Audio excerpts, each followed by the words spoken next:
Dear participants and followers, welcome to our afternoon session. I want to appear here just very briefly to say hello and thank you for your participation and contribution to our symposium. And afternoon session will take place two panel discussions. The first panel discussion will be moderated by Professor Werner Pascha, my colleague from Duisburg Essen University. Thank you very much, Professor Pascha, for participating into our symposium. And the floor is yours. Thank you very much. It's my pleasure and honor to be here. My personal expertise is on East Asian economic studies, but of course I also touch wider political economic issues. So welcome to panel 2. We will be concerned with a stock taking, the state of democratic institutions, rights and freedoms in this panel with 3 panelists. In a way, beyond stock taking, I think one peculiarity of this panel is that we take a focused perspective, for instance, in geographical terms, in regional terms. So we have quite some scope to cover.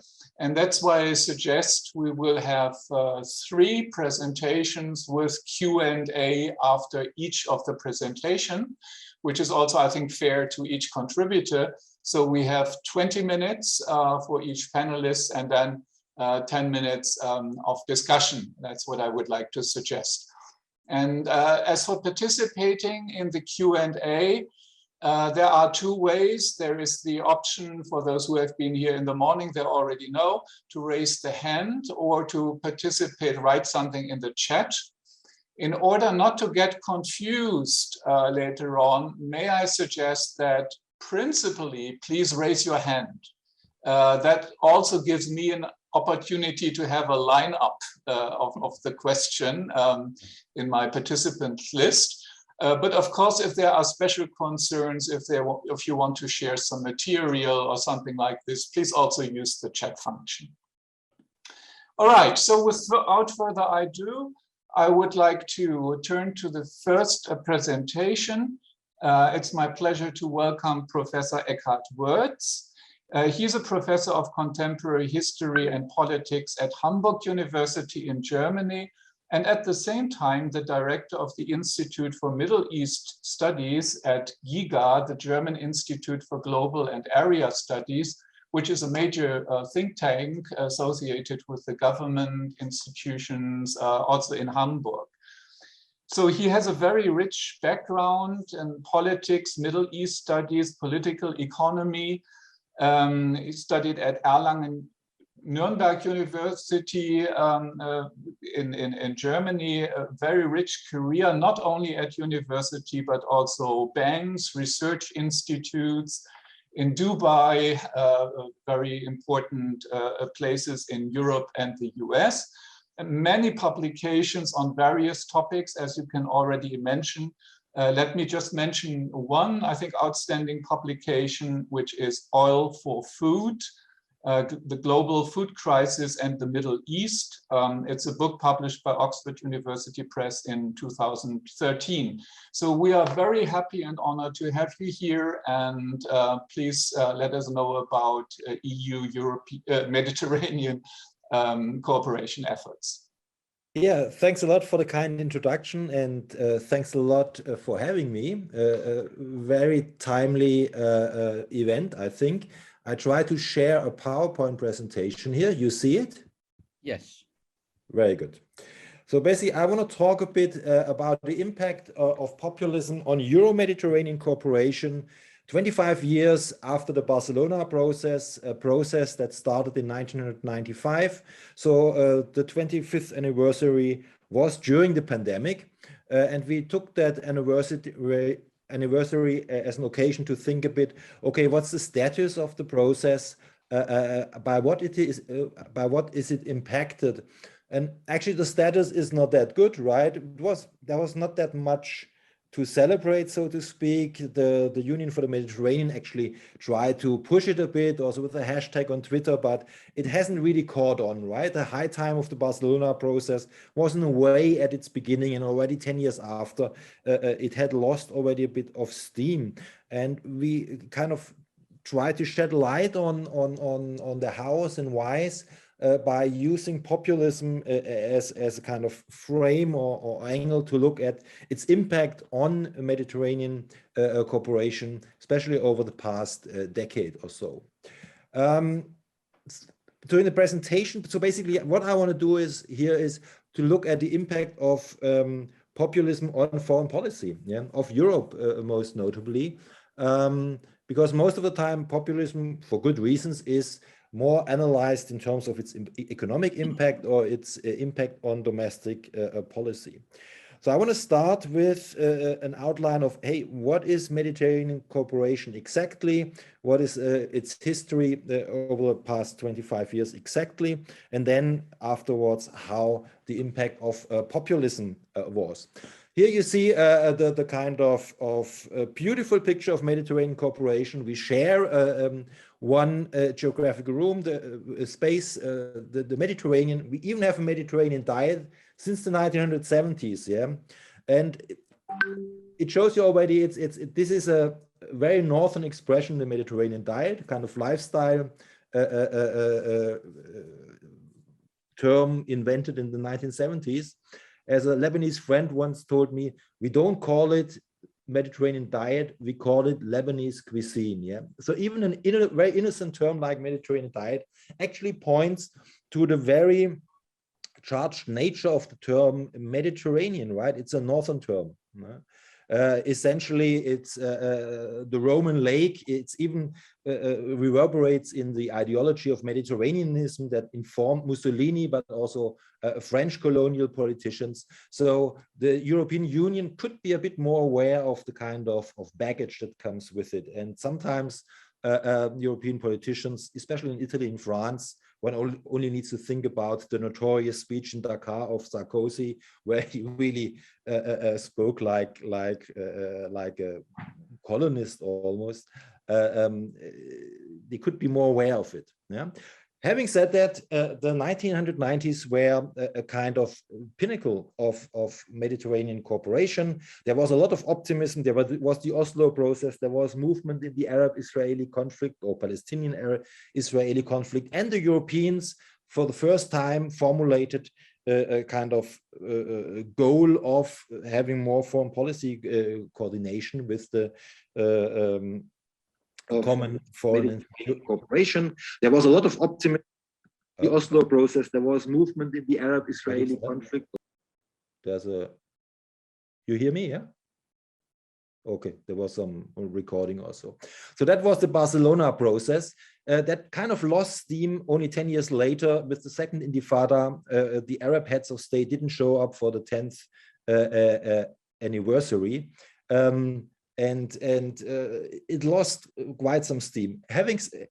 And most importantly, also then in 2003, there was great disunity on part of the Europeans regarding the Iraq war, this kind of famous dictum of Rumsfeld of old and new Europe, with France and Germany especially being against the Iraq war, while other countries like in Eastern Europe, but also, of course, the UK and Spain and Italy joined the US.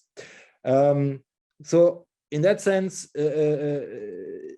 the kind of policy had a question mark behind it, but at the same time, there were further efforts with the European neighborhood policy launched in 2004 that had a more bilateral kind of privileged bilateralism, that it had privileged relationships between the European Union and some countries that were regarded as good pupils, for example, Morocco, Tunisia, Jordan, in terms of economic policies, while bad students like Algeria, the kind of relationship was more subdued, not to mention a rogue state or almost rogue state at that time, like Libya, had been brought in from the cold after 2003. So that was the European neighborhood policy, so different from this more multilateral region building of the initial Barcelona process. Another landmark was the establishment of the Union of the Mediterranean in Barcelona, which still to this day functions also as a vehicle of, for example, projects between European states and countries of the region. But the whole launch of that also showed us that, well, from this pinnacle of European Mediterranean policy in the 1990s, there was an increased renationalization of policies. Later on, the very foundation of the Union for the Mediterranean was initially conceptualized by Sarkozy, essentially as an organization only of the Mediterranean riparians under French leadership, of course. And then Ms. Merkel, but also some other in the EU and some other European states said, no, we have to make it a European initiative. And that's why you see that rather un-Mediterranean countries like Sweden or Finland are nowadays part of the Union for the Mediterranean.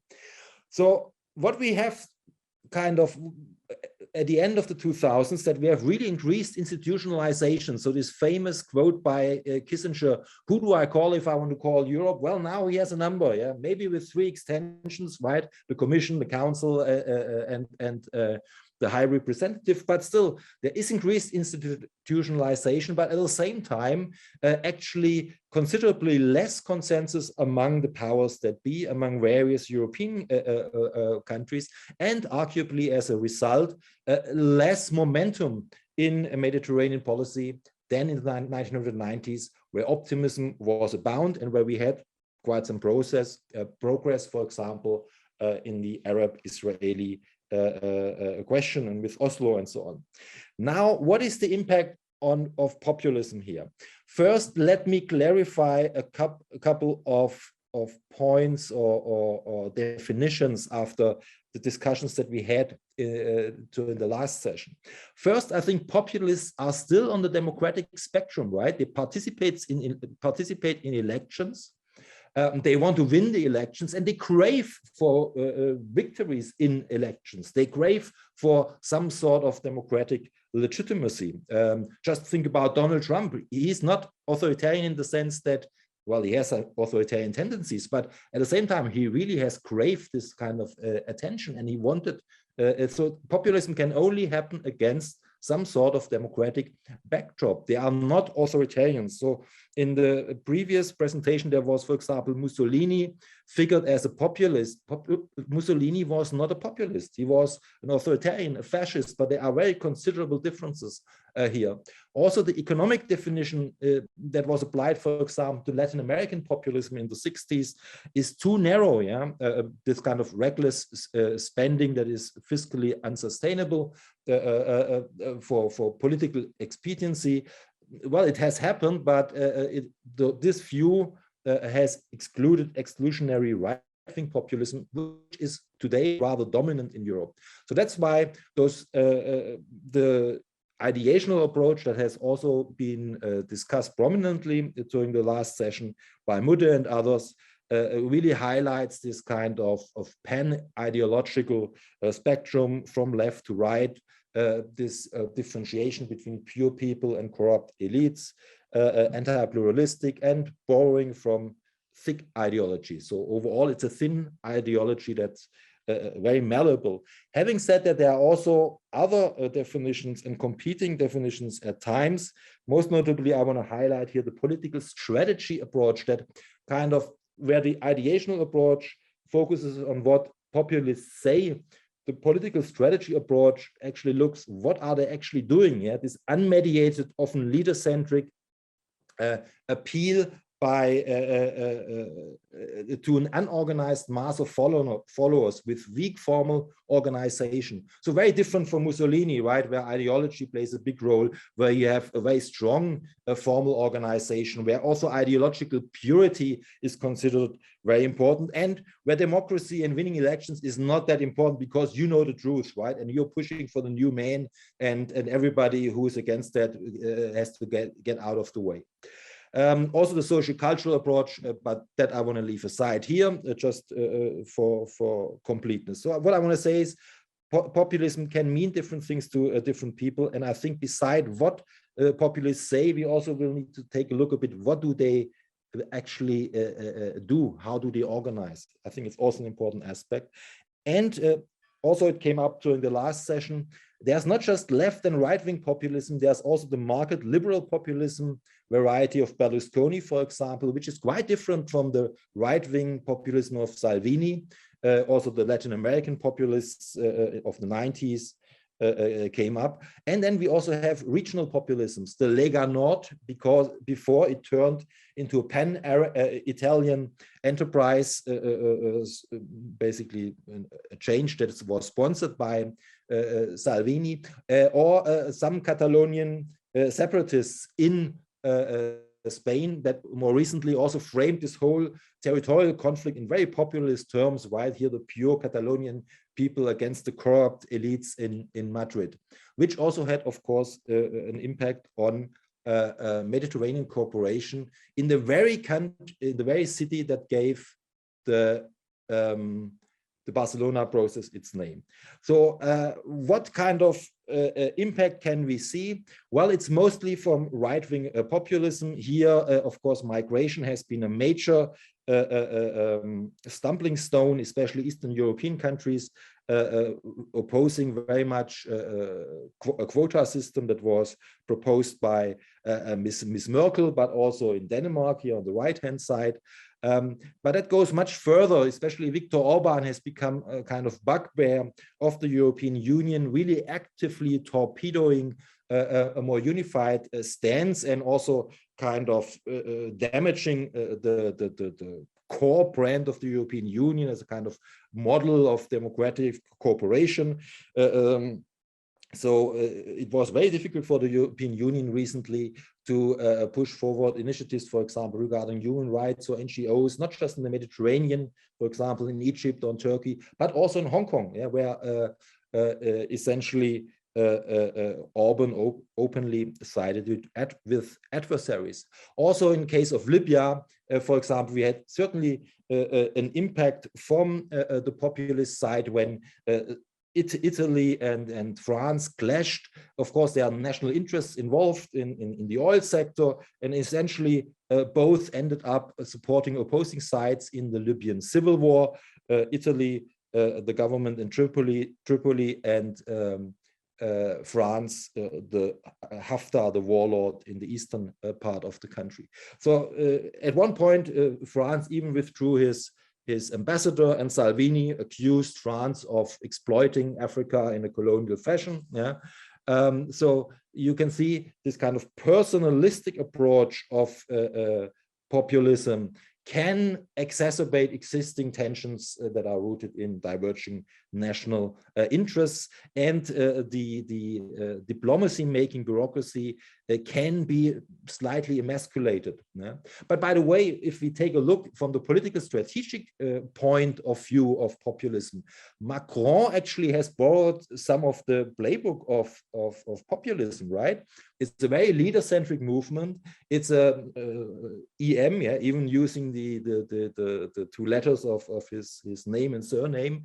It has very much opposed, has run against the old parties and the party establishment, and of course shows essentially that populism is not just the kind of bad guy in the room, but also kind of indicator of underlying crises of democratic institutions. Yeah.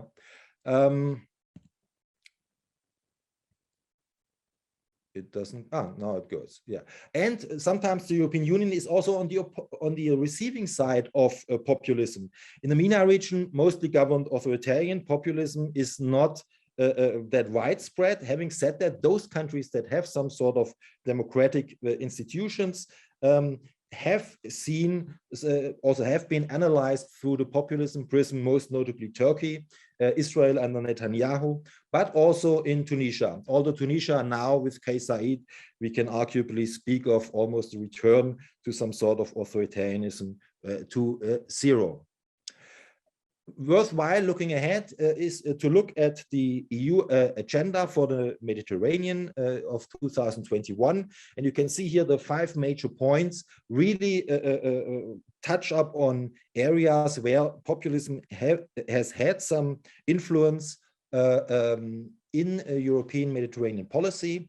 And it also shows in the document itself, where it really tries to lowball this issue of migration, and the wording that the document chooses really essentially tries not to stir too much disagreement from the Eastern European side. Peace and security as well. The Palestinians are not even mentioned, so it's very much rather on the kind of this whole peace process has kind of ended up on the back burner.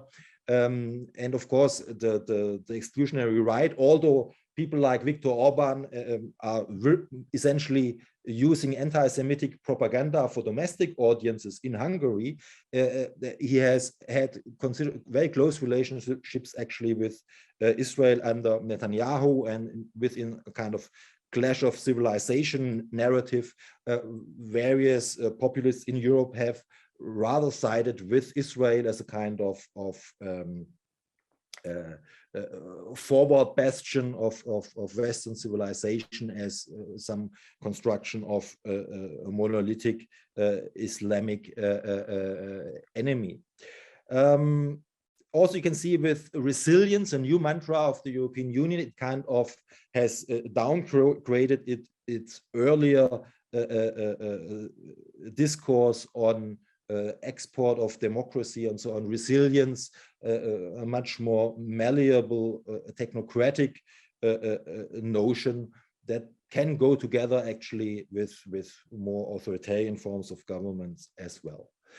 So to conclude, what has been the influence of populism on Mediterranean cooperation? Essentially, there have been three avenues of influence. Sometimes populists have been in power, most notably Eastern Europe, but also in Italy with Salvini as Minister of Foreign Affairs. Even when they haven't been in power, they have had considerable influence in terms of agenda setting. We see it very much in France, where Macron is under a lot of pressure and seems to have adopted some of the populist agendas, or at least the rhetoric. And in some cases, it has led to disturbed interinstitutional cooperation between local levels of or regional levels of government and central levels of government. That is the case of Spain and the Catalonian conflict that has led to a kind of more inward-looking perspective of a former champion of Mediterranean cooperation, and of course has also led to the rise of has contributed to the rise of right-wing populism in Spain, which was for a long time kind of immune, but now Vox is firmly established, and actually Vox in Spain grew not so much because of the migration issue. It was really the Catalonian territorial conflict. So you can see that different populisms also can feed each other.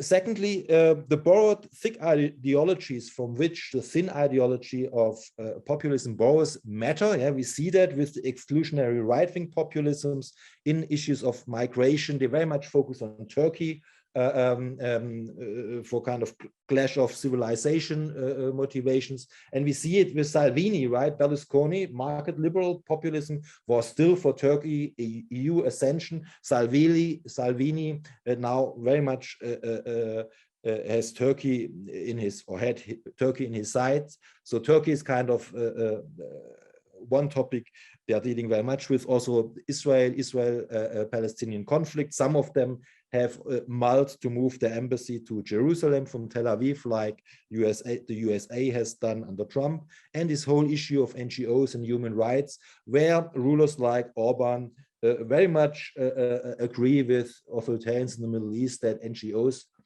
shouldn't have too much room to maneuver.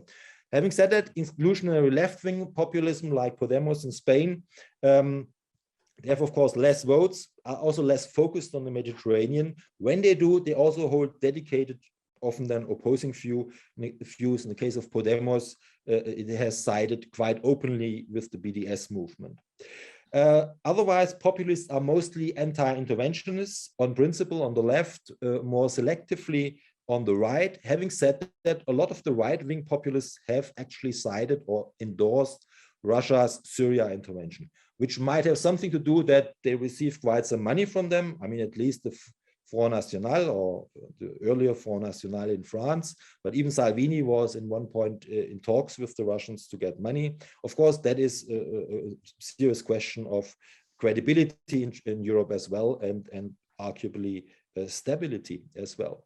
Having said that, national interests and the weight of institutions mediate the impact of populism. Of course, there is some sort of pre-existing national interest that exists regardless of populism. You have bureaucracies that kind of have something else in mind than just migration all the time, right? However, we have seen that the personalization of power can lead to this relative emasculation of the diplomacy-making bureaucracy, certainly in places like Turkey, for example, and that it can exacerbate existing tensions, as we have seen, for example, in the case of this spat between France and Italy over Libya. That's from my side, and I look forward to the discussion. Thank you. Thank you very much for this very granular view of the state in the EU Mediterranean context, if I use that word Mediterranean as well. And we now have the chance to ask questions for a couple of minutes. Please use the hand raise function. Or there is, Hercules Milas, yeah, you want to ask a question, please. Please unmute.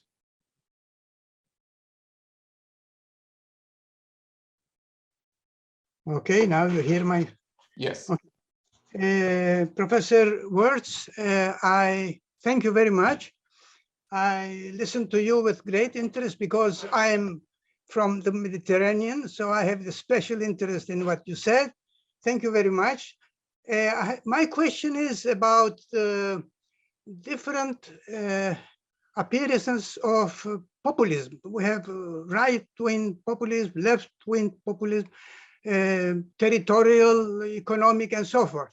Now, I understand the differences, but we have to have, I think, common characteristics that justifies that all those different populisms are classified under the general title of populism. What is the general characteristic so that we call them all populism, even though there are differences between them? Well, I mean, this basically goes back to these different, these various approaches. The ideational approach saying it's this, this kind of the dichotomy of the pure people versus the corrupt elites, the appeal to an imagined general will, and an opposition to pluralistic ways of resolving conflicts. The strategic approach focuses more on the kind of organizational characteristics of populist movements, which are quite different from authoritarianism, as I've pointed out, and happen against the backdrop of democratic procedures. You point to a very important issue, right? That populism can mean different things to different people, and that is a pretty broad-based concept. And some people might even argue too broad to be of analytical value. Having said that, there is arguably increased use of such measures, be it on the ideational level or on the political strategic level over the past decade, especially in Europe, but also in other parts of the world. Think of Bolsonaro, think of Trump, think of Modi, and so on. All people who come from different ideological persuasions at times. Thank you. Well, I don't see any hand raised. So actually, I have a question of my own. When you speak of the cooperation EU-Mediterranean, you touch on transnational issues. And I wonder whether one can say something more systematic, or whether you would propose something more systematic on other transnational relationships, like populism in one region leads to more populism in the same region, or the democratic non-populist state reinforce each other. So could you say something on the transnational aspects? Well, in some cases, they certainly reinforce each other. You could argue that Turkish populism essentially moves away from the EU after the EU itself has more or less rejected Turkey at the end of the 2000s. Turkey increasingly develops this policy of neo-Ottomanism, looking to Central Asia and looking to the Middle East, but also position itself more vocally against the kind of soft power agenda of the EU. So in that case, and of course, on the other hand, the populists in Europe, have set their eye very much on Turkey as a kind of Muslim regional power. So that is certainly one aspect. And then you have some sort of cooperation or attempts at cooperation between populists. At one point, Salvini reaches out to the Eastern European populists. Having said that, there are very national movements, so that the potential for disagreement between populists is very high. Yeah? So I would rather see here potential for populists to disagree when push comes to shove, than to build some sort of alliance. Yeah, thank you. I understand, yes. I see two more hands raised, first by Ibrahim Oster. Unmute, please. My question concerns the use of two crucially important terms mostly used by academicians, including you in your presentation. One term is resilience, the other one is connectivity. Up to my information, the term resilience concerns more on security, but the term connectivity puts very much emphasis on the need of further globalization. How would populist perspective would create impact in the reconciliation of those two mutually exclusive concepts? You would say resilience and connectivity are mutually exclusive? Somehow, yes. Why? Further connectivity maybe, according to some authors, experts, might undermine the security concerns, autonomy, search of autonomy, or maybe independence of countries somehow. Well, I mean, resilience is not just about hard security or so, right? It's again a quite broad-based term. It can relate to climate change adaptation. It can relate to the resilience of political institutions. It can relate to resilience of civil society that prevents conflicts and so on. To be honest, I've put it there because the EU has very much put it on its agenda. It has entered the European vocabulary, and I suspect it is because the European Union itself, right, has now or sees itself more like a realist actor, right? It needs to learn the language of power, like Mr. Borrell has said, and Ms. van der Leyen has said it should be a more geopolitical union. So you need to cut deals, right? And you need to kind of dial down your democratic proselyte. Anyway, you know what I mean. Your agenda of democratization, if it ever existed to that extent, yeah, beyond rhetoric. I would say there was something, or there is still something to it, more than just rhetoric, but clearly the European Union is much more realist in its rhetoric, and you see it now with the whole policy towards Southern Mediterranean autocrats. Basically they have made their peace with Sisi. You don't see a lot of protests against the human rights situation in Egypt, and also what Kais Saied is doing right now in Tunisia. I sense the European Union is back to its old ways, that it essentially cuts deals with the authoritarians of this region, and this whole democratization hope of the Arab Spring is kind of fading away a bit. Okay, we are already a little bit beyond time. Aline Boni, is it okay to do it maybe in the chat bilaterally, or maybe also open to all, and Eckart Woertz will answer in the chat? Is that okay? Yeah, of course. Thank you for your understanding. Well, thank you very much. This was the first part. Thanks to the very interesting presentation and also to the questions. We now turn to the second presentation, and it's my pleasure and honor to welcome Professor Neil Robinson, Professor of Comparative Politics at the University of Limerick in the Republic of Ireland. He has an educational background from Portsmouth and University of Exeter. Very strong background on Russian politics. He has written several books about this topic.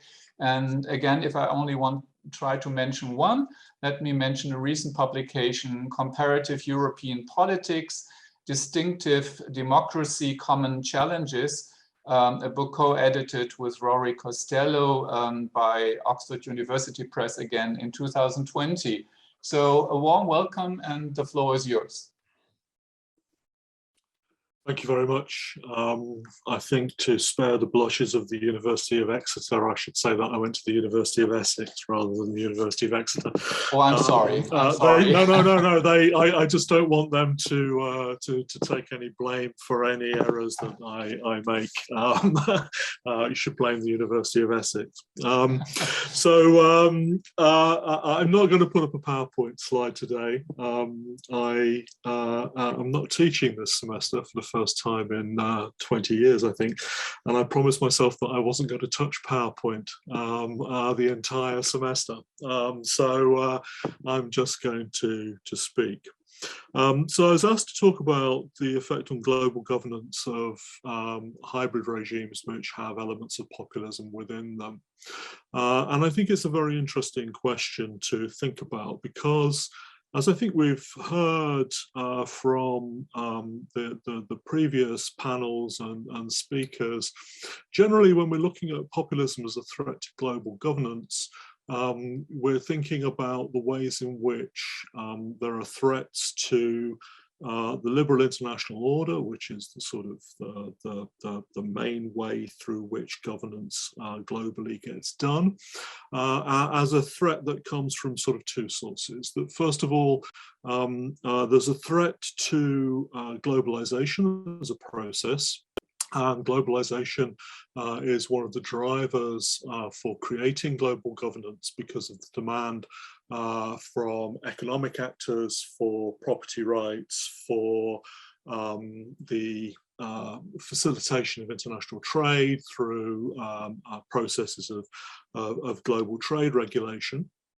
And as sort of populism threatens globalization, so it threatens sort of the ability of economic actors to press for the creation of global mechanisms which regulate economic activity. And the second threat to global governance is that populism is a threat to liberalism, and liberalism is the, sort of creates a demand for global governance around certain issues like human rights, and populism is a threat to non-governmental organizations, and non-governmental organizations, sort of are the bodies which, sort of have primarily driven demands for certain forms of global governance. So the idea is very much rooted in the internal threat of populism, that populism, sort of is produced, I think very much as the previous speaker, Professor Woertz said, in, sort of established democracies, that It's driven by changes domestically in established democracies as globalization losers kick back against the internationalized state, and sort of the extent to which they pose threat to the liberal international order and to the conduct of multilateral global governance practices and institutions is a function of the degree to which they're able to mobilize the economically disadvantaged and the people who've lost out from changes in economic structure as we've moved from industrial to service economies, etc., etc. And it's these, sort of communities that support the main narratives which have promoted forms of sovereigntism and put them at the forefront of politics in countries like Britain and the United States. That these are the voters who support the take back control narrative in the UK, or who support the kind of Trumpian statement, for example, when at the UN in 2018 he said we'll never surrender America's sovereignty to an unelected, unaccountable global bureaucracy. Now, this leaves out, many other prospective cases of populism. I don't really want to get into discussions about what populism is.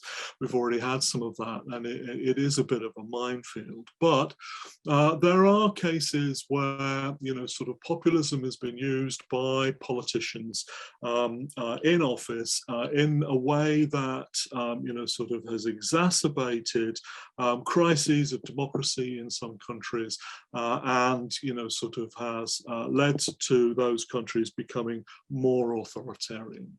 And these are the cases where hybridization has come about through populists either coming to power and then using their ascent to power to make significant changes to the democratic order, changing regime from democracy to some form of illiberal democracy at best, or form of electoral authoritarianism at worst. And that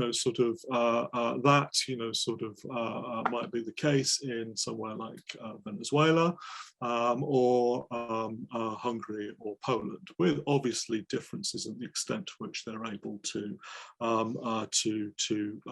change legal constitutional order, clamp down on opponents, shut down sources of independent media, etc., etc. Use the so-called menu of manipulation that facilitates the transformation of a weak democracy into an even weaker democracy, or into some form of soft authoritarian regime.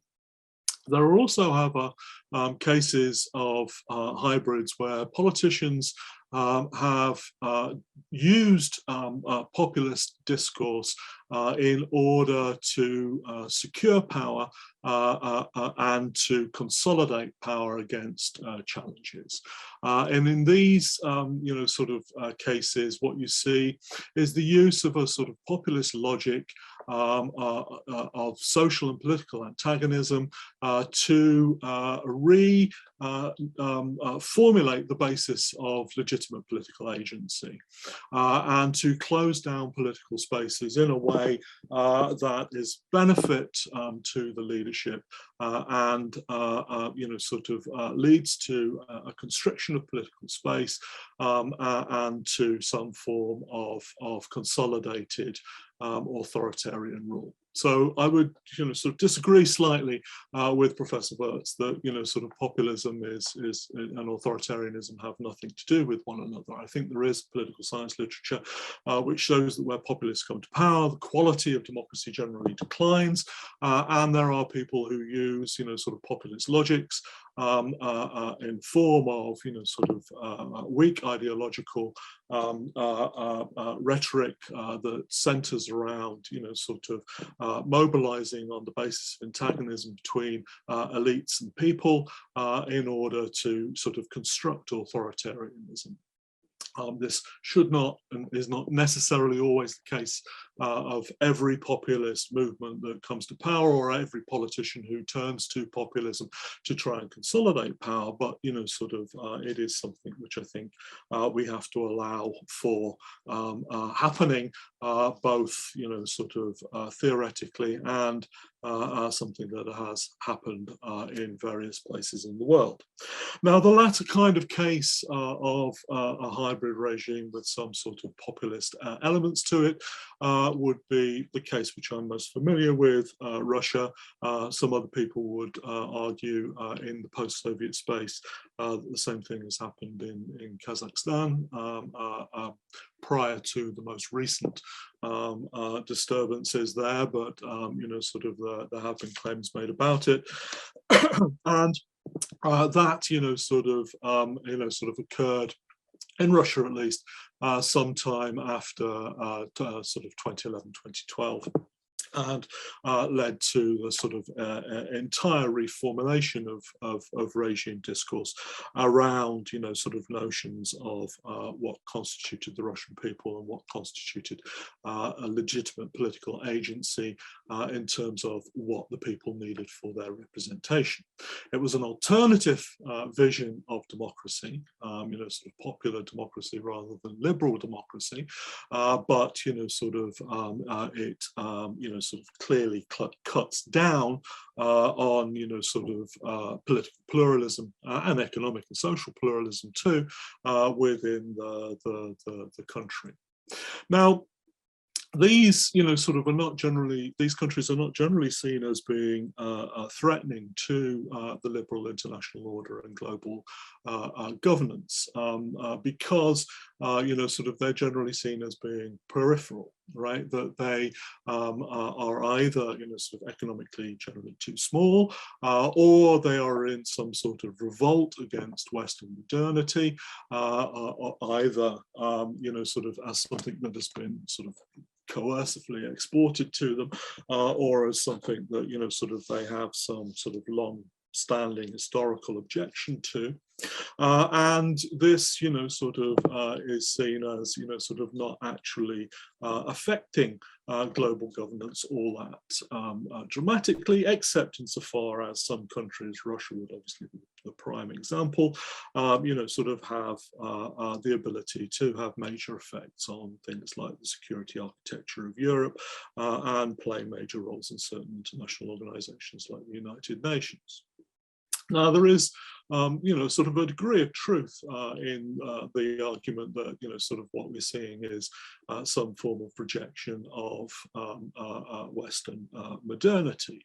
If the liberal international order is an order that's based on rules rather than based on notions of sort of national hierarchy and sort of brute power, then, sort of the liberal international order is a bad fit for some of these countries, and sort of they will sort of move away from it and try to sort of influence and restrict its effect upon them. However, I think it's too simple simply to say, sort of that this is some sort of revolt against the West. It is more complicated than that, and the ways in which sort of hybrid states which have some element of populism in their political makeup impact upon the liberal international order is very highly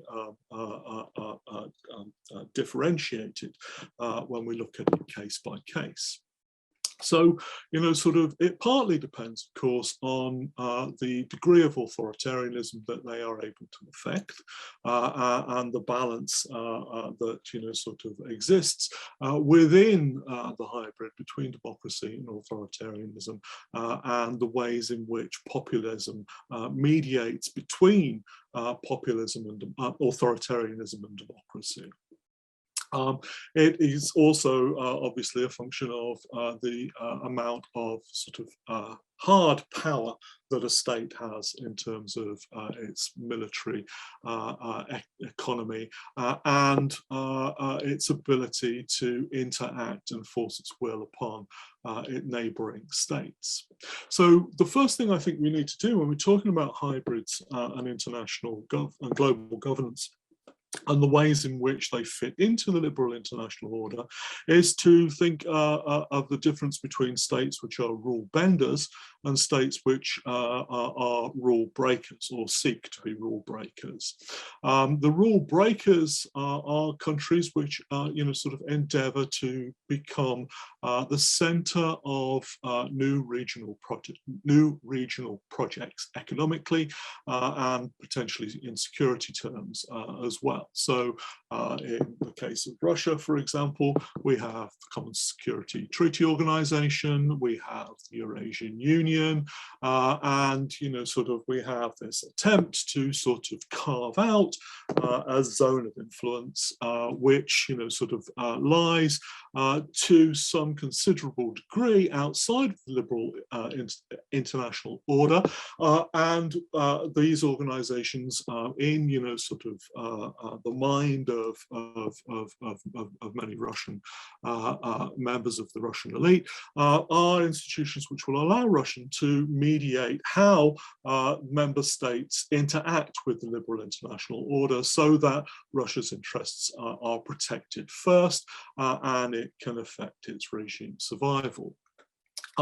We had a similar sort of process in Venezuela as well with ALBA TCP, the Alliance of the Peoples of, the Bolivarian Alliance of the Peoples of America, the People's Trade Treaty, which sort of gathered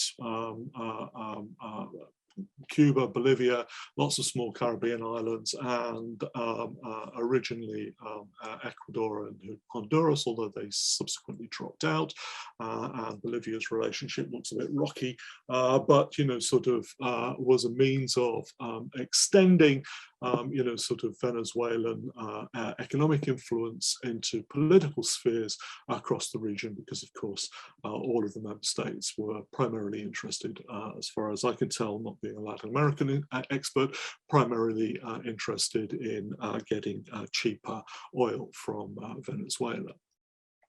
The rule benders, on the other hand, sort of are constrained by the fact that there is, still within them some greater degree of relative democracy, by the international commitments that they have made with neighbours who are not sort of going down the same route of regime hybridization, and therefore, sort of their ability to actually establish themselves as, sort of in some larger degree of revolt against the liberal international order is constrained.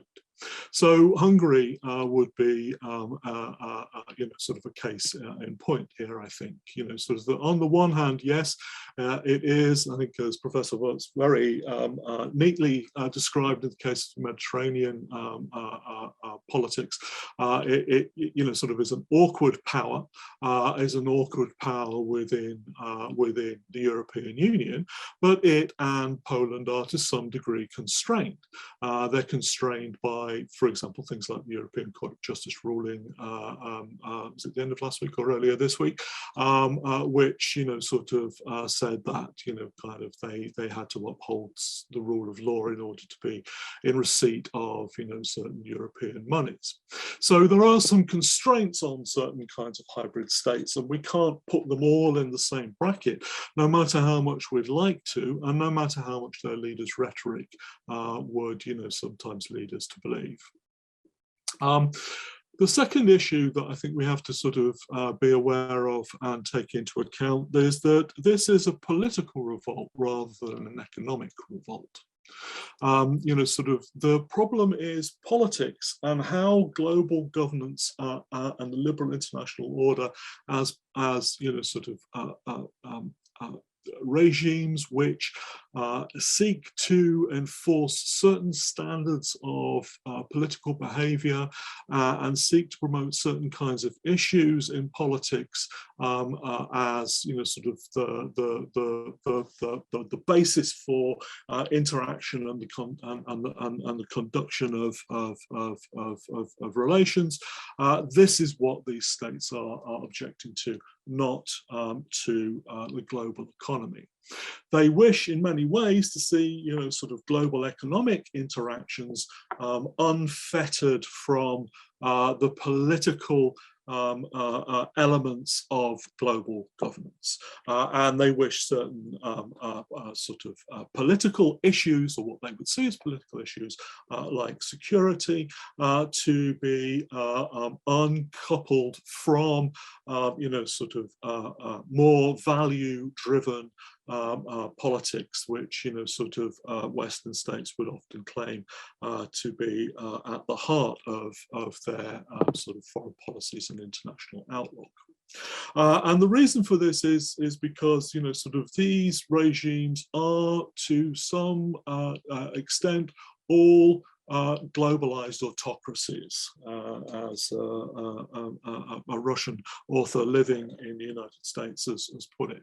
They are, you know, sort of more integrated into financial systems and concerned with the ability to sort of trade, take rent, whether that's rent from Europe in the case of Hungary and Poland, both of whom have 3 to 4% of their GDP coming through EU assistance, or take rent through, you know, sort of energy sales in the case of a country like Russia, and, you know, sort of which then wishes to be able to use that money in a variety of different ways in order to sort of level out the booms and slumps that come from being reliant on the production of a primary commodity with a very volatile market, and that requires, you know, sort of your integration into sort of global financial systems.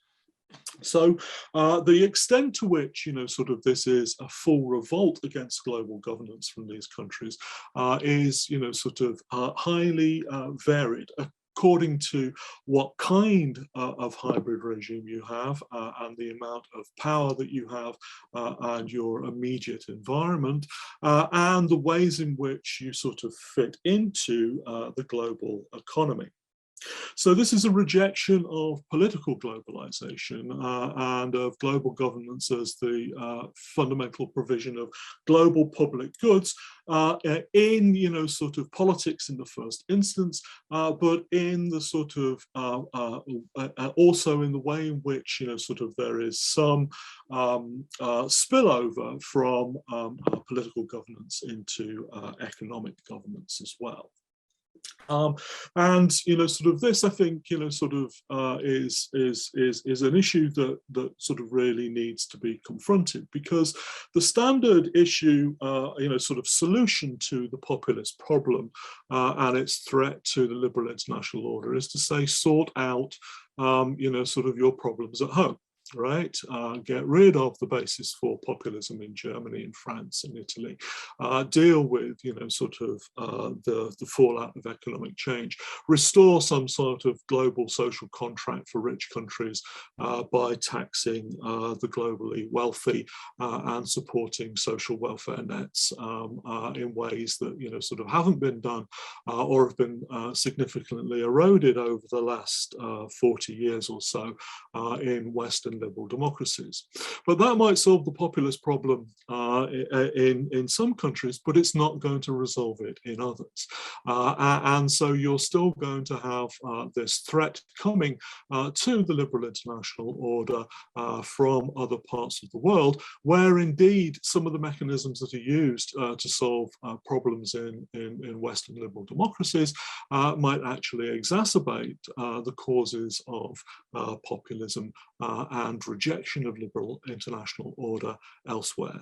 I'm not quite sure how long I've spoken for, but I think that probably should be it, so I'll stop there. Thank you very much. And I think it was very interesting that you also proposed a granular view, that not to treat all kinds of hybridization at face value, but one has to look very carefully. And I think that draws a very nice connection to Professor Woertz's talk. So we have a few minutes for discussion, and I look around for hands being raised. Who would like to ask a question?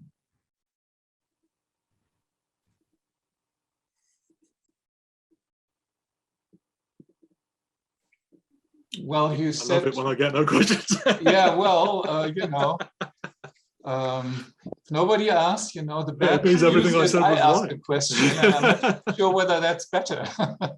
Sorry to interrupt you. I couldn't find the button how to raise my hand, Oh, please. but I thought I could just take the floor. Please. It's just a minor question I have for you, Mr. Robinson. First of all, thank you for your talk. It was really interesting. And it just crossed my mind when you mentioned new social contracts to counter populism in individual states. And I had to think about if there's a possibility to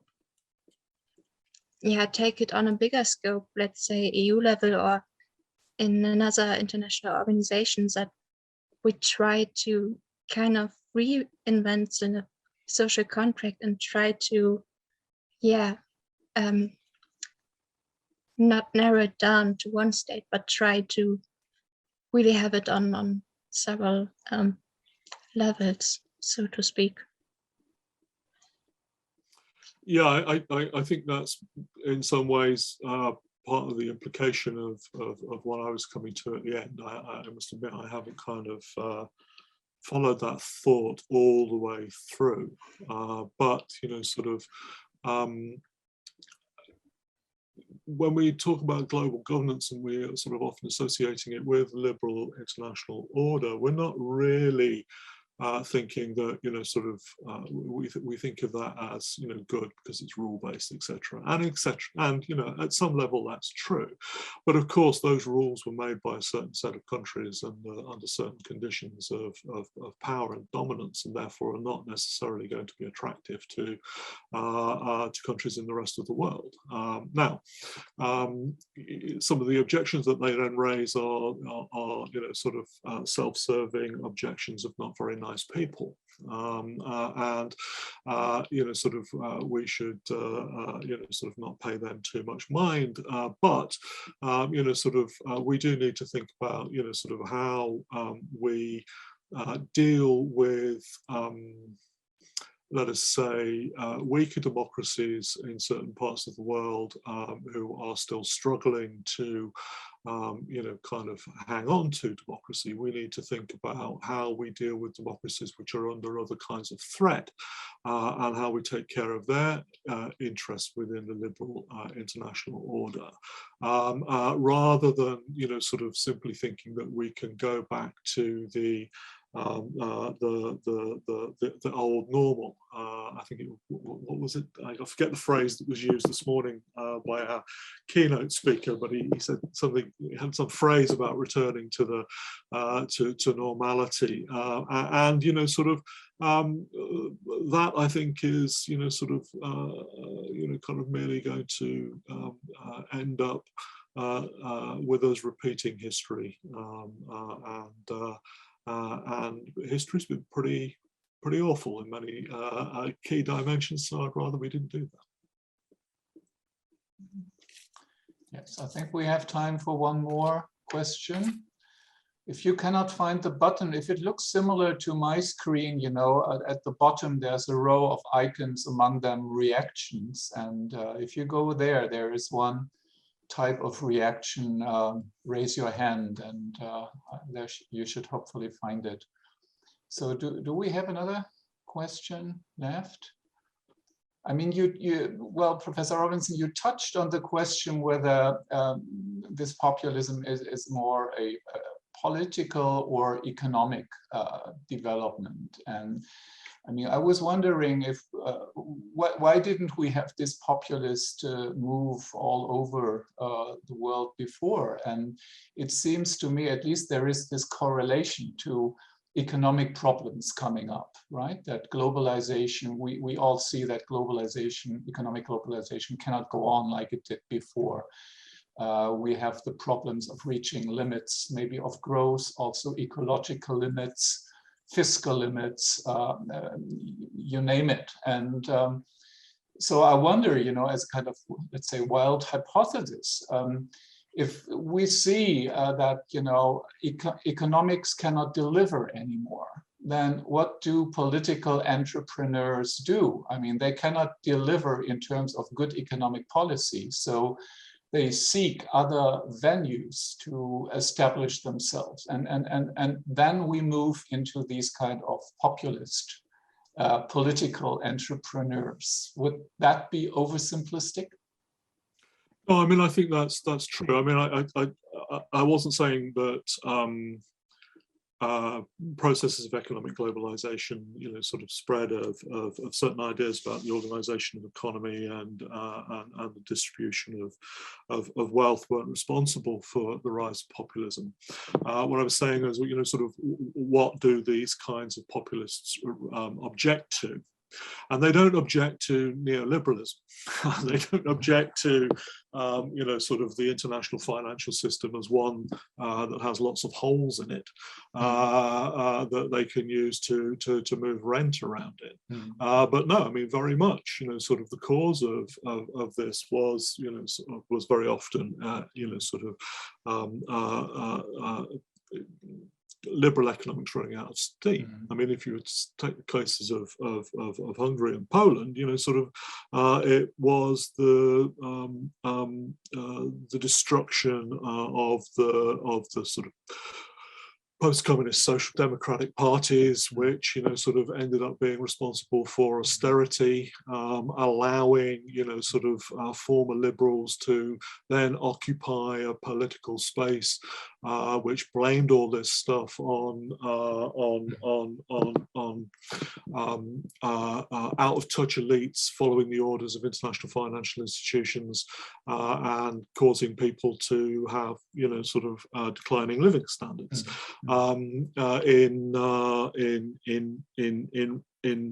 In the other case, Russia, I mean, it's very much, you know, sort of when did it come about? It came about after the 2008 economic crisis that, you know, sort of caused a crisis of belief and ability to manage an authoritarian political system without adopting and changing the basis upon which political action could happen through rhetoric that then allowed you to demonize and create some sort of populist logic of equivalence between liberal and nationalist forces to sort of outflank them, take them off the political map and consolidate power. So, you know, sort of, I'm not, you know, I'm at one level, you know, sort of having been to the University of Essex and having spent a long time listening to Ernesto Laclau, when it comes to populism, I'm an idealist. But on the other hand, you know, sort of, I spent most of the rest of my life reading Lenin, and I'm a gross materialist. So I, you know, sort of, I veer between those two positions very much, and I, you know, sort of, I wouldn't want to deny, you know, sort of, the economic basis of these things. I think it's how it feeds into the rise of these movements is different to then what they object to. So, you know, sort of,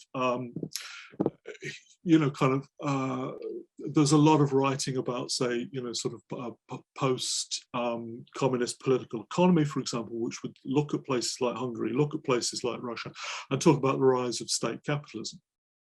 Well, you know, or you know, sort of economic statism, etc., you know, various combinations of those terms. But these, I don't think, are state capitalist countries. They're not economically statist countries. They are, you know, sort of, well, in Hungary, sometimes people talk about mafia state. We talk about, you know, kind of patrimonial capitalism in Russia, etc., so, you know, sort of where they stand in relationship to sort of populism and nationalism is different. Well understood. We are already a little bit beyond the curfew, but Ibrahim, you are the organizer, so you can always intervene if it's really important or necessary. I can sacrifice from my right. Okay, thank you very much. Thank you very much. Then thank you very much, Professor Robinson. A very enlightening talk. And we now turn to the third contribution, and I think we will be a few minutes late in order to be fair to our third contributor. Let me warmly welcome Professor Axel Klein. He is Professor of Social Sciences of East Asia and Japanese Politics at the Institute of East Asian Studies at Duisburg-Essen University. So you realize that he's a colleague. I'm very pleased to see him here. He has an educational background in political science and Japanese studies from Bonn University in particular, spent several years at the German Institute for Japanese Studies in Tokyo, and has numerous publications on domestic politics of Japan, party politics. But if I just mention one work, I would like to mention a documentary film he has made, very deep insights, pictures at an election about the 2008 general election in Japan, and you can still see it on YouTube if you like. So warm welcome, and the floor is yours. Vielen Dank, Werner. Schön, dich wiederzusehen. Thank you very much for having me today, ladies and gentlemen. I do realize that I'm the only one at this conference talking about just one country, and it is a country that usually doesn't come up when we talk about populism. So I hope you will stay with us, stay with me for the next 20 minutes to learn a little bit about this apparent outlier to the discussion on populism. And maybe we can address the question at the end of this presentation together. Why is it an outlier? That's something I think is of real interest to all of us at this conference. Now, I'm part of a project that is called Populism in East Asian Democracies, PIN-EAT for short, with Hannes Mosler and Frederik Krumbein, who deal with South Korea and Taiwan. If you're interested, about a year ago, we had a lecture series on all of these three liberal democracies. If you like, they're also available on YouTube. You can watch them there. So if I had to put a short introduction to the political system of Japan on one slide and one slide only, it would look like this. Because Japan is a one-party dominant regime, that's really all you need to keep in mind when I walk you through my little presentation here. The Liberal Democratic Party has been in power 62 of 66 years of its existence, and the present prime minister, its 27th of the LDP, is called Kishida Fumio. You may not be familiar with him yet. He's only been in office for a few months. So that's key to understand Japanese politics. There's one party that runs the show, has been running the show for many, many decades, and it's really tough for the opposition to take over. Now, if we turn to populism, there are some people who say there is no populism in Japan. Here are some of the articles that I prepared for today. Ian Buruma, very well-known scholar on East Asia, says, why is Japan populist free? Jennifer Lind asks why populism missed Japan, and there's more. And if you read these articles, you come up with these answers here in the gray box on the right. We say there is a relatively egalitarian society in Japan that prevents populism. There is a lack of elites that have betrayed the people. The government has made Japan one of the most protected and least globalized in the developed world. And the final point is there's very little immigration to Japan, which takes apparently away one of the hot button issues that usually cause populism. But there are other voices that say, no, there is populism in Japan. There is populism. And in the public discourse, populism is generally referred to as mass opportunism. Here, the Japanese characters for this meaning that whenever a politician is too generous with public opinion and tries to satisfy the audience, the target groups, if he behaves in a way that others can consider to be irresponsible, then that is generally called populism. You raise child allowance, that's populism. You reduce taxes, that's populism. Here, Prime Minister Abe, the longest serving prime minister in Japan from 2012 to 2020, he serves as an example of a populist for one of the leading newspapers of the country. And I put these two quotes up here because I think they give you an idea of why people are called populists in Japan by Japanese. And you can see here, he has kept referring to the years of the former Democratic Party of Japan administration as a nightmare. So there were 3 years from 2009 to 2012 when the Democratic Party of Japan ran the country. The LDP was in opposition, and the LDP prime minister then later said that was a nightmare. And what he gets from this newspaper here is the label populist. And a second point, piece of evidence, so to speak, for this newspaper is to say he ignored the government's traditional interpretation of the Constitution in pushing his controversial national security legislation. Apparently, that also makes him a populist in the eyes of this newspaper. Now, we've heard a lot about the different ways and concepts and approaches to populism and how it can be defined. You may remember most of these aspects.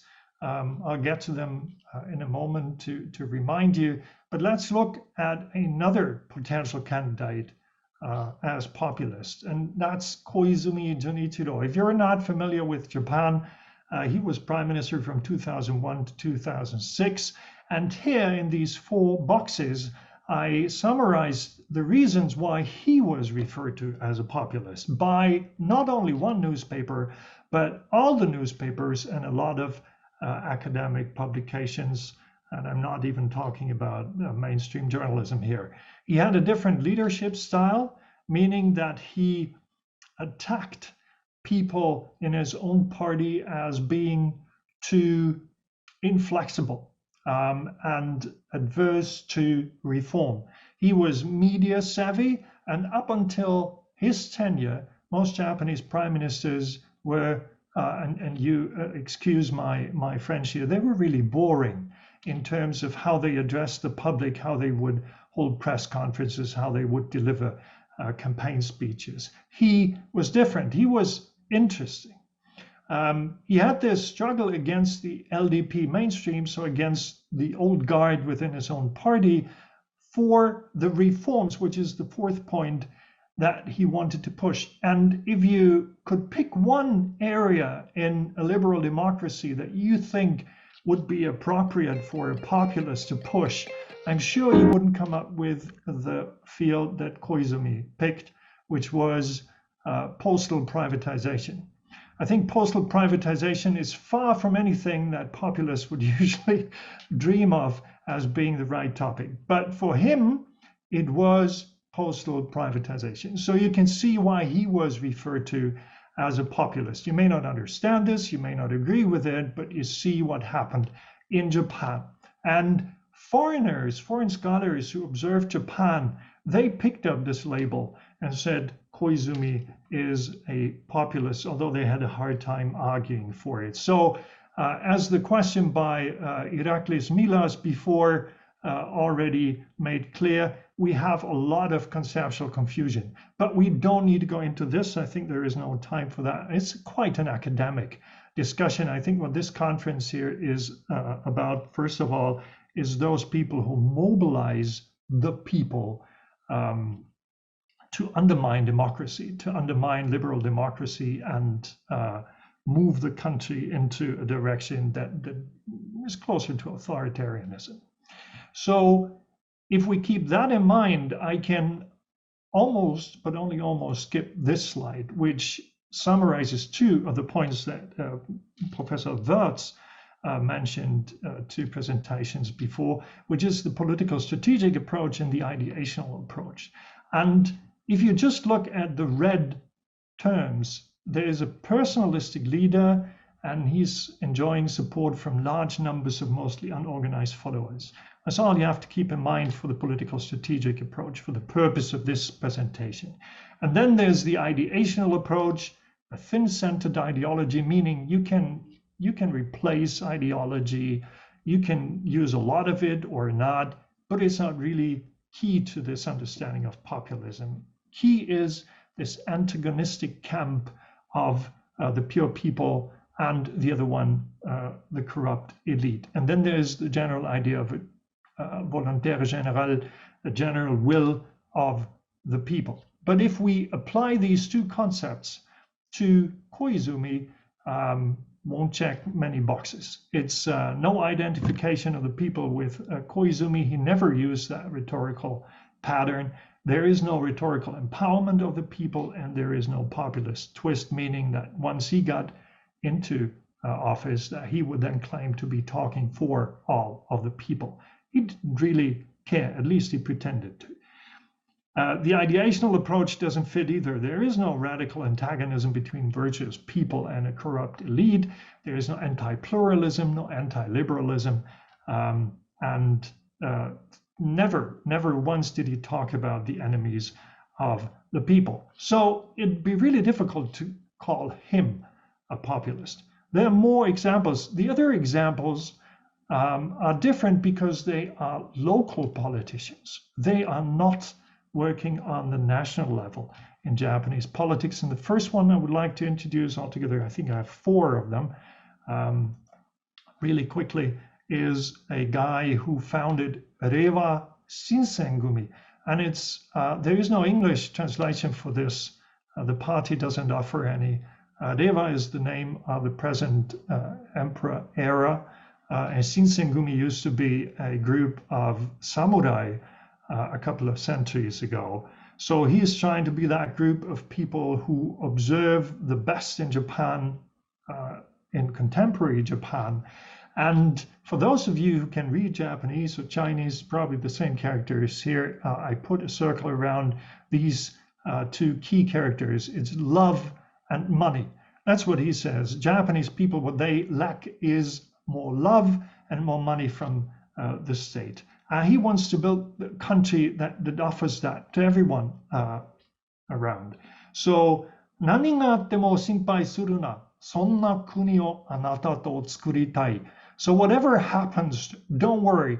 That's the kind of country I want to build with you. That's the kind of rhetoric that he uses. And he sells these T-shirts you can see in the lower left corner that say, who is wearing this is Japan's highest sovereign, to get the idea back into people's heads that they are the ones who should run the country. So this would be a populism from the left, if you wanted to, but this party is still very, very small. It's been around for 3 years. There are just 3 seats in the lower house and 2 seats in the upper house.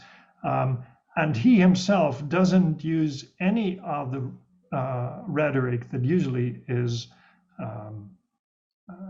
immediately comes to mind when you talk about populist leaders. So that makes it a little bit difficult, but let's keep that in mind for the time being.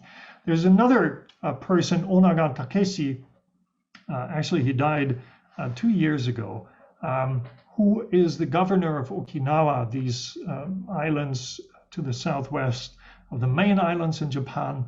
And he had just one issue, and that issue was get rid of as many US soldiers and military bases as possible. That was his issue, and that's what he campaigned for, and that's why he used this idea of we on Okinawa are one group of people, and we need to fight the central government in Japan, in Tokyo. So if we think about populism as something that puts the corrupt elite against the virtuous people, now here the question remains, as the case with every form of regional populism, what happens to the other 115 million people who do not live on Okinawa, or there may be even more than that. How are they part of this equation? But anyway, it was a single issue movement, but there is literature out there that calls Onaga a populist. No illiberalism, no anti-pluralism. There is no talk of nativism, xenophobia, any of these things, nothing. He just wanted to get rid of US military bases on Okinawa. And then finally, two more.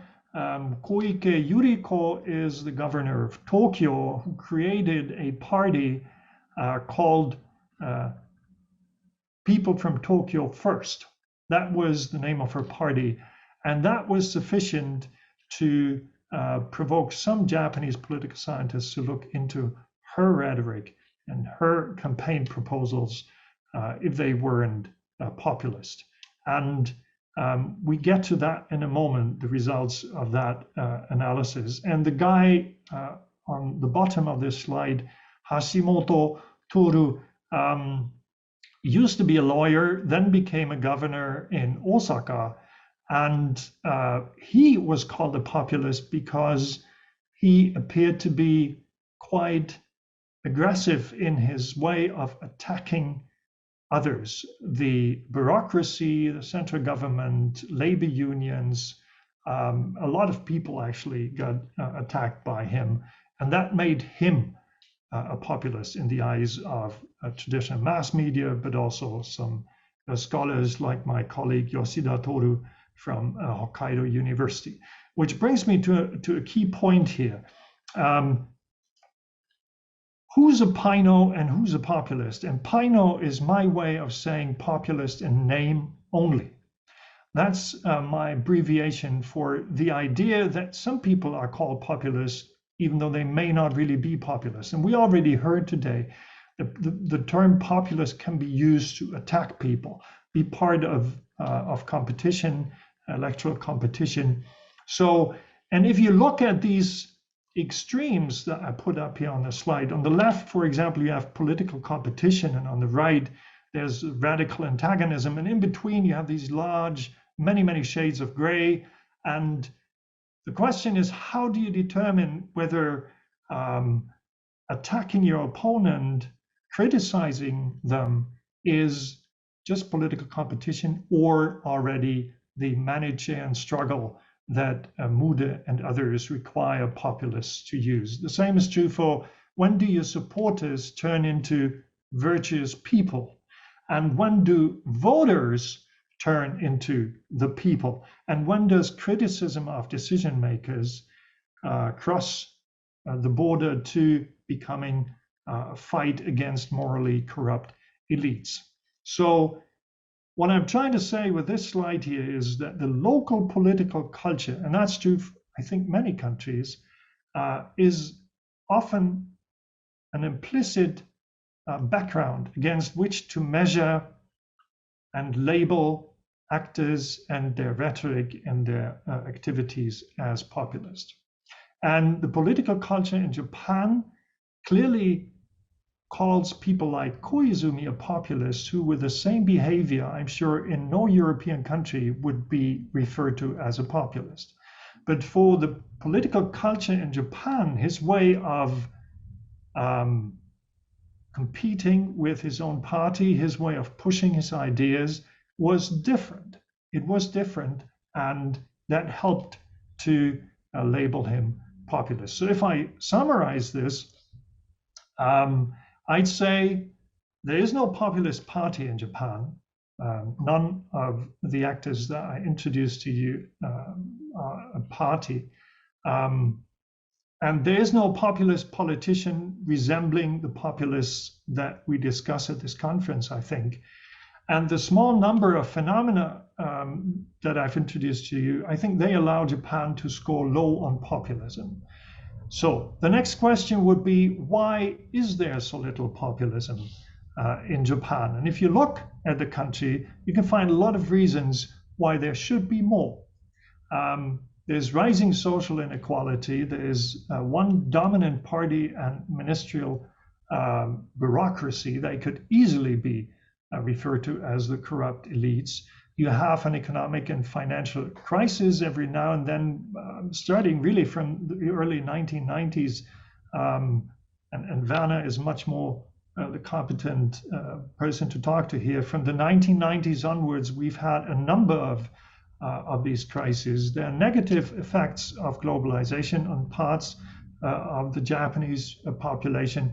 And there is a large political frustration, which leads 45, almost half of Japanese voters to not cast their ballot, to forgo their right to vote.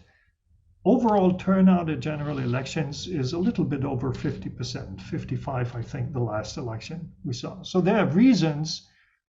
All of these points could be called causes for populism, but still we don't have much.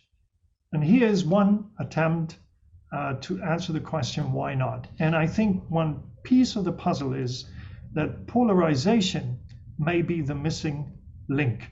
And because we don't have much time, I can't go into details here, but political education in Japan, political socialization in general, doesn't encourage people to develop their own opinion and to be open about it, discuss and argue for their own opinion. The political system is a closed shop. It's really difficult to become a politician. It's very expensive. And a lot of people, to borrow the term from Hirschman, chooses exit over voice. And this one dominant party is a catch-all party that has again and again tried to take issues away from the opposition whenever possible. And finally, there's a lot of criticism directed at the traditional mass media in Japan for being also a closed shop that doesn't like to be too critical of the government. Now, a final slide that summarizes what I've told you today about Japan. I think there's hardly an element of this kind of populism we are looking at that undermines democracy. There is no political party that is running on xenophobia, anti-pluralism, anti-elitism. Local politicians labeled populists on different definitional grounds. Remember the Pino versus populist slide. There is hardly an immigration into Japan to speak of, and the heartland that is so often referred to as the forgotten people in the US and other countries is not really forgotten in Japan. And the reasons why there's very little polarization, I think I just mentioned on the previous slides, is because of political socialization and education. It's because the political system is a closed shop, because there's a one-party dominance, and maybe also because of a value system that doesn't necessarily favor open disagreements and maybe even competitive attacks against political opponents. Thank you very much. Well, thank you very much for, I mean, this was a lot of information, but you also gave a very good structure to your ideas. And it's a pity we don't have very much time, but I think we should definitely have one or two questions. Please be succinct with the questions. And who would like to start? Yes, Melissa Blink, please. Yeah, hi, thank you so much. So I would like to apologize for the wind. There's a very strong storm, so if there's weird noises, that's what that is about. So you mentioned that with Koizumi Junichiro and other non-populist Pinos, that populism isn't really applicable. So would you say that populism is, as a term, kind of being misused or weaponized against political opposition or sort of controversial political figures in Japan? Would you say that it's maybe used as a tool sort of by the establishment? That's a very, very relevant question. I think it is being used as what Max Weber called a Kampfbegriff, so a term to fight others, by mostly the LDP of all parties. So they have, whenever, there were only a few years when other parties were running in the country, Whenever those parties were trying to, for example, give a guaranteed income to farmers, that would immediately be called populism. But that's the only way of usage, as you just referred to, that I can identify within Japan. Interestingly, and that's probably just because of the incentives the academic world gives you as an academic, there's hardly any paper out there in the usual journals that would tell you that there is no populism in Japan. What you usually find in journals is a paper that will discover populism along these people that I just introduced to you. And I think if you apply Japanese political culture as zero and then look from there, I can understand that you refer to someone like Koizumi as a populist. But outside of Japan, that simply doesn't make sense. And that's the reason, I think, why Japan is hardly ever mentioned in large volumes that deal with populism. For example, the Oxford Handbook of Populism, I think there is 1 or 2 paragraphs in one subchapter that deals with Japan. And the reason is obvious. It's just a different phenomenon in Japan. And I think if in the future we look at why there is no polarization, that is an avenue that may also hold an answer to the question, is Japan just a latecomer to populism? Because of demographic change, we'll see immigration rise in the next years. And I wonder, and I guess a lot of people who deal with Japan have been wondering, what will happen to the political landscape then? Because usually Japanese politicians don't like to talk about immigration. They know that that won't increase the number of votes they will get.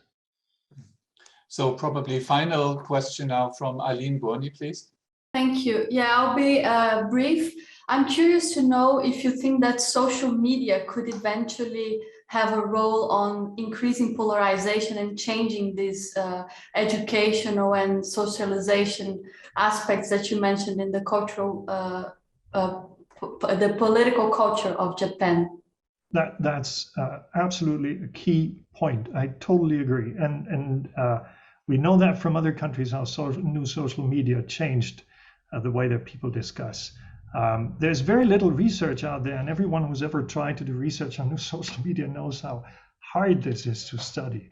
I know that there are people in Japan who are xenophobic and who hate foreigners and who hate Chinese or Korean. There is even a discussion about hate speech and how it should be prohibited. But these groups seem to be small in comparison to other countries. And so far, it's not reached that tipping point where it would come into the open and be part of an open public discourse. But I'm aware that we need to understand this much better. I totally agree. This is a key point. Sorry, I don't have any better answer than this. Right. Thank you. Joe, is there anything, I don't know, that Professors Woertz or Robinson would like to add at this stage, or indeed Professor Klein? Otherwise, I think we reach an end of this panel. I would like to thank the contributors and also participants who raised questions very much. I think we received a lot of information about various regions, countries, areas. And it's my understanding that, I mean, this new center can really, and has already proven today, to be a good point to collect so much information from various disciplines like politics, political science, law, economics, from people from 3 regions of the world, right? With different backgrounds, specialists on various countries. So there's so much to do, and congratulations that we have this wonderful day today, and back to the organizers.